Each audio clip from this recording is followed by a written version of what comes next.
Welcome to First Fridays. My name is Debbie Hoops. Today we will be reading Old Yeller by Fred Gibson. Chapter 1. We called him Old Yeller. The name had sort of a double meaning. One part meant that his short hair was a dingy yellow, the color that we called yaller in those days. The other meant that when he opened his head, the sound that he let out came closer to being a yell than a bark. I remember like yesterday how he strayed in out of nowhere to our log cabin on Birdsong Creek. He made me so mad at first that I wanted to kill him. Then later, when I had to kill him, it was like having to shoot some of my own folks. That's how much I'd come to think of that big yeller dog. He came in the late 1860s, the best I remember. Anyhow, it was the year that Papa and a bunch of other Salt Lick settlers formed a pool herd of their little separate bunches of steers and trailed them to the new cattle market in Albadine, Kansas. This was to get cash money, the thing that all Texans were short of in those years right after the Civil War. We lived then in a new country, and a good one, as Papa pointed out. All the day the men talked over making drive time. We had plenty of grass, wood, and water. We had wild game for the killing, fertile ground for growing bread, corn, and the Indians had been put into reservations with the return of the U.S. soldiers to the Texas forts. In fact, Papa wound up, all we lack having a tight-tail halt on the world is a little cash money, and then we'll get that in Albadine.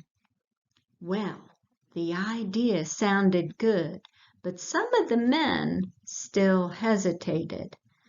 Albadine was better than 600 miles north of the Texas Hill Country where we lived.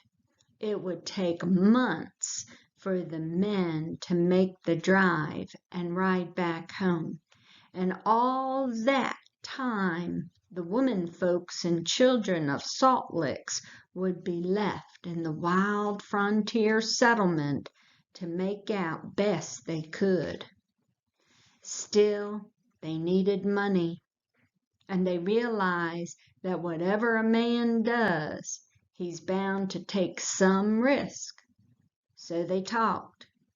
They talked it over with each other and with their women, and they decided it was the thing to do. They told their folks what to do in case the Indians came off the reservation, or the coons got to eating the corn, or the bears got to killing too many hogs. Then they gathered up their cattle, burned a trail brand on their hips, and pulled out on the long trail to Kansas. I remember how it was the day Papa left. I remember his standing in the front of the cabin with his horse saddled, his gun and his saber, and his bedroll tied on the back of the channel. I remember how tall and straight and handsome he looked, with his high-crowned hat and his black mustaches drooping in cow-horn curve past the corners of his mouth.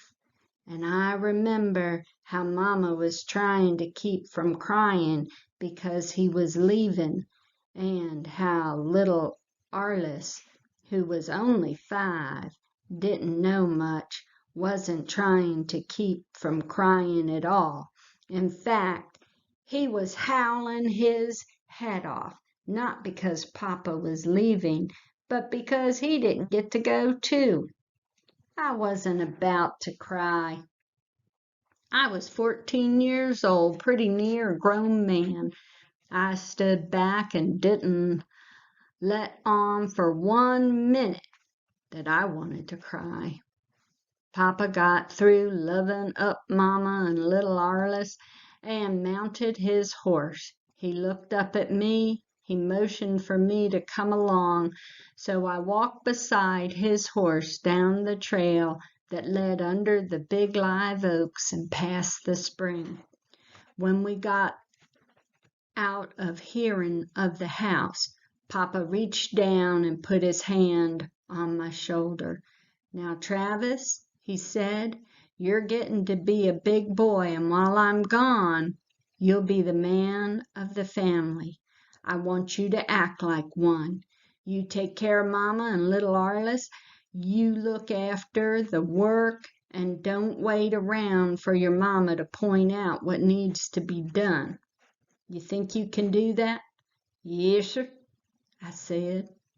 "Now, there's the cows to milk and the wood to cut and the young pigs to make and mark fresh meat to shoot. But mainly there's the corn patch. If you don't work it right, or if you let the varmints eat up the roasting ears, we'll be without bread corn for the winter." "Yes, sir," I said. "All right, boy. I'll be seeing you this fall." I stood there and let him ride on. There wasn't any more to say. Suddenly I remembered, and I went running down the trail after him, calling for him to wait. He pulled up his horse and twisted around in the saddle. "Yeah, boy? What is it?" "That horse." "What horse?" he said, like he never heard me mention it before.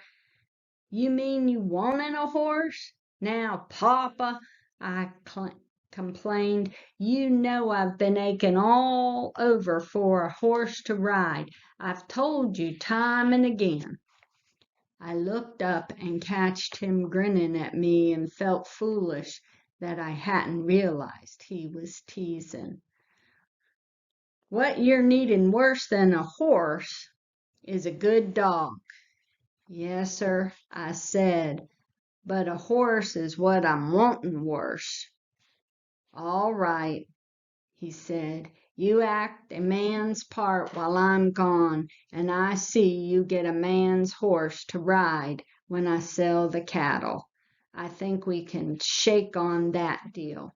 He reached out his hand and we shook. It was the first time I'd ever shaken hands like a man. It made me feel big and solemn and important in a way I'd never felt before. I knew then that I could handle whatever needed to be handled while Papa was gone. I turned and started back up the trail towards the cabin. I guess maybe Papa was right. I guess I could use a dog. All the other settlers had dogs. They were big, fierce cur dogs that the settler used for catching hogs and driving cattle and fighting coons out of the cornfield. They kept them as watchdogs against loafers, wolves, bears, panthers, and raiding Indians. There was no question about it. For the sort of country we lived in, A good dog around the place was sometimes worth more than 2 or 3 men. I knew this as well as anyone because the summer before I'd had a good dog. His name was Bell. He was nearly as old as I. We'd had him since I could remember. He'd protected me from rattlesnakes and bad hogs while I was little. He'd hunt with me when I was bigger.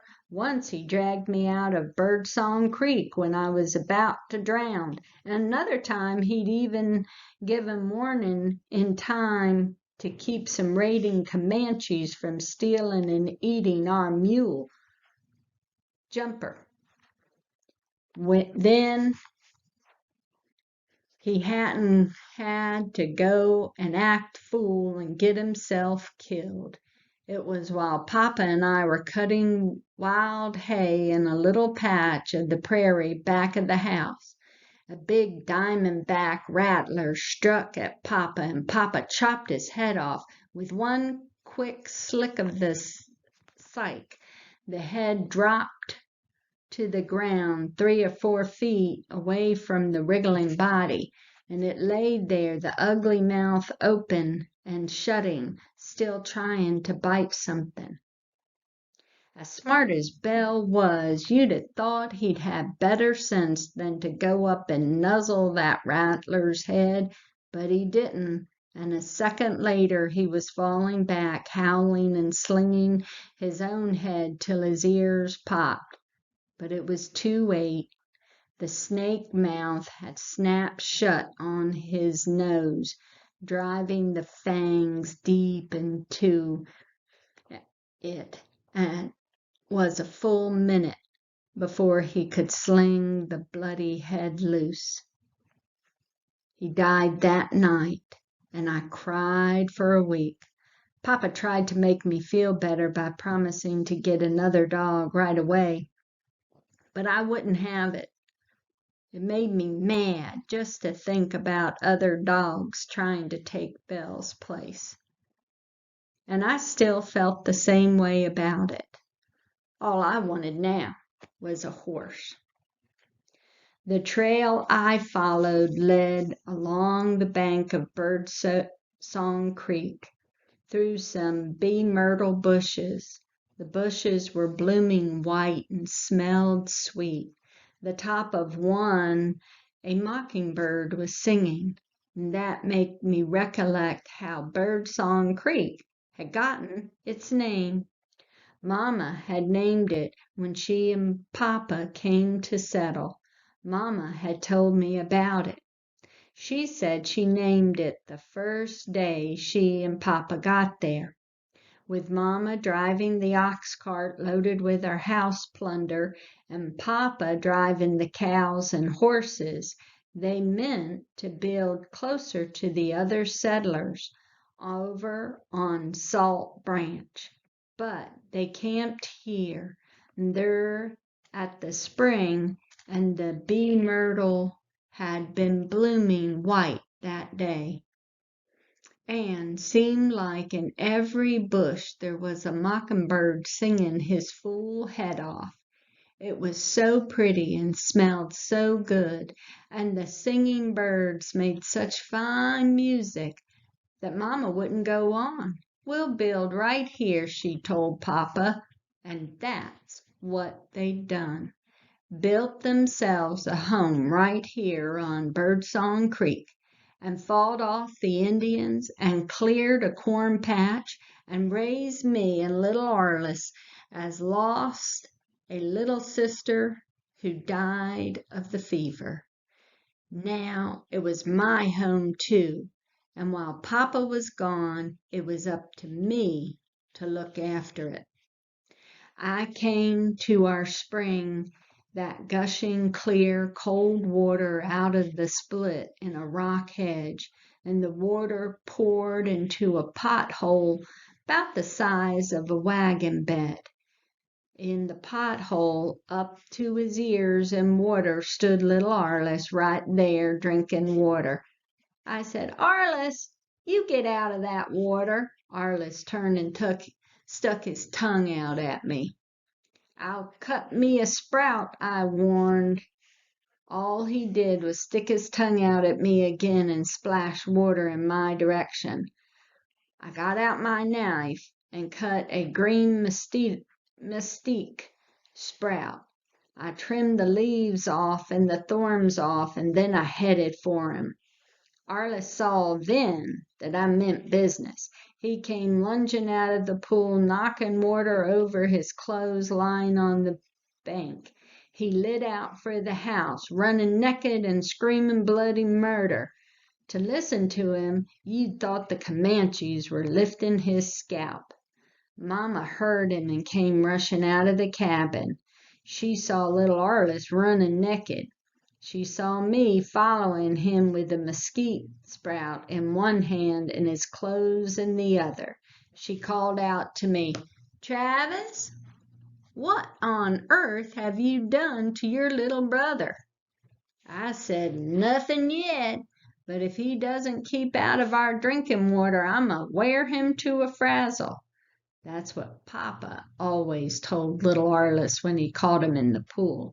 I figured if I had to take Papa's place, I might as well talk like him.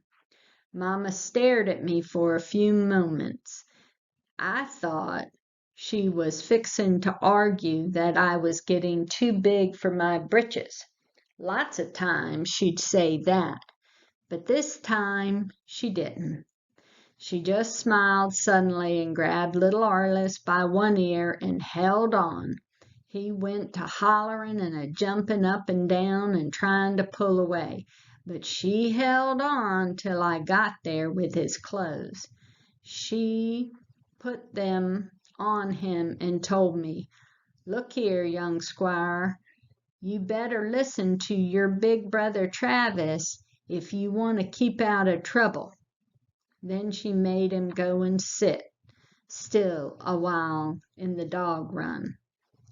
The dog run was an open, roofed over place between the two rooms of our log cabin. It was a good place to eat watermelon in the hot sun, or to sleep when the night breezes weren't strong enough to push through the cracks between the cabin logs. Sometimes we hung up fresh killed meat there to cool out. Little Arliss sat in the dog run and sulked, while I packed water from the spring. I packed the water in a bucket that Papa had made out of the hide of a cow's leg. I poured the water into the ash hopper and stood beside the cabin. That was the water could trickle down through the wood ashes and become lye water. Later, Mama would mix this lye water with hog fat and boil it in a hot iron pot when she wanted to make soap. When I went to cut wood for Mama, though, little Arliss left the dog run to come watch me work. Like always, he stood in exactly the right place for chips from my axe to fly up and maybe knock his eyeballs out. I said, "You better skin out for the house, you little scamp," and he skinned out too, just like I told him, without even sticking out his tongue once at me. And he sat right there till Ma called us for dinner. After dinner, I didn't wait for Mama to tell me what needed to be finished running out the corn middles. I got right up from the table and went out and hooked Jumper to the double shovel. I started in plowing where Papa had left off the day before. I figured that if I got an early start, I could finish the corn patch by sundown. Jumper was a dung mule with a narrow black stripe running along his backbone between his mane and his tail. Papa had named him Jumper because nobody yet had ever been able to build a fence that he couldn't jump over. Papa claimed Jumper could clear the moon if he took a notion to see what was on the other side of it. Jumper was a pretty good mule, though.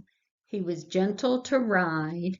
You could pack in fresh meat on him, and he was willing about pulling the plow. Only sometimes I plow him and he decides quitting time had come. He'd stop to work right then. Maybe we'd be in the middle of the field and Jumper got a notion that it was time to quit for dinner. Right then he'd swing around and head for the cabin, dragging down corn with the plow and paying no mind whatever to my hauling back the reins and hollering, "Whoa!" Late that evening, Jumper tried to pull that stunt on me again, but I was laying for him. With Papa gone, I knew I had to teach Jumper a good lesson. I'd been plowing all afternoon, holding a green cedar club between my plow hands. I still lacked 3 or 4 corn rows from being finished. When the sun came down and Jumper decided it was quitting time, he let a long bray and started wriggling his tail. He left the middle of where he was traveling. He stuck out through the young corn, headed for the cabin. I didn't even holler "row" at him. I just threw the reins off my shoulder and ran up beside him. I drew back the green cedar club and whacked him so hard across the jawbone I nearly dropped him in his tracks.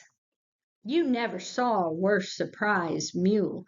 He snorted, started to run, and just then and there stared at me, like maybe he couldn't believe that I was man enough to club him that hard. I drew back my club. "Jumper," I said, "if you don't get back there and finish this plowing job, you're going to get more of the same. You understand?"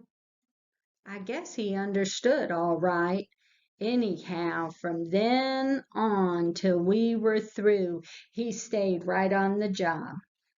The only thing he did different from what he'd done with Papa was to travel with his head turned sideways, watching me every step of the way. When finally I got to the house, I found Mama had done all the milking and she and little Arliss was waiting supper on me, just like we generally waited on Papa when he came in late. I crawled into bed with little Arliss that night, feeling pretty satisfied with myself.